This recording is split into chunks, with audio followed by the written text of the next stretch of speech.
السلام علیکم. زم صاحب زرا او تاسو ګورئ صاحب زرا افیشل یوټیوب چینل. په نننۍ ویډیو کې به موږ ډسکس کوو چې موږ به په سعودي عرب کې د برق اپلیکیشن ATM کارت چې دا فری څنګه راغواړو.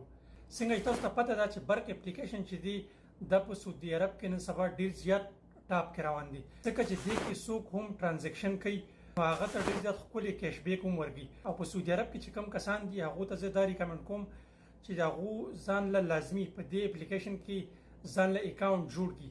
او پاکستان ته چې تاسو څومره روپۍ لګئ نو تاسو ته به ښه ریټ کې دا لګي او تاسو ته به کیش بیک هم راکړي.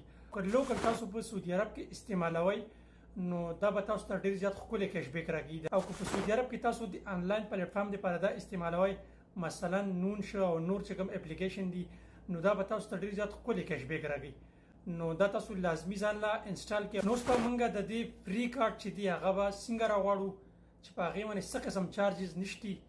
زم به د موبایل سکرین ته او پریکټیکل به تاسو ته ښیم. خو د ویډیو شروع کېدو نه مخکې زموږ د یوټیوب چینل ځان سره لازمي سبسکرایب کړئ. ښه ملګرو، برق کوم اپلیکیشن چې دی هغې نه به تاسو خپل کارت چې دی هغه به تاسو څنګه بالکل فری آنلاین راغواړئ. نو تاسو ته که دا اپشن کته ښکاري کارت، دې کارت باندې به کلیک کړئ. دلته تاسو ته ښکاري یو د ویزا کارت یو د مادا کارت.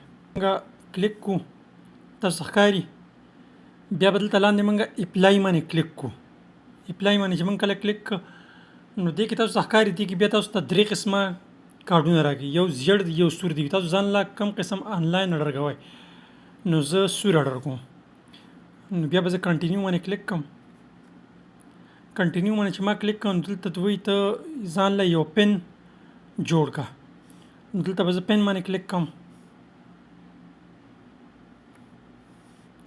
دا ما پن باندې کلیک کړ. اوس بیا دوباره پن باندې ته کلیک کا. دا ما پن باندې کلیک کړ. نو دا تاسو ته ښکاري کارت لاین فری، هر څه چې دي مکمل هغه فری دي.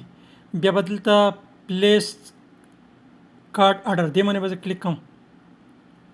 دلته به زما نمبر باندې یو OTP راشي، هغه OTP به زه انټر کوم. اوس په زما نمبر باندې یو کال راشي. دا کال راغی. Dear Barq customer, please press 1 if want to issue a new card. دا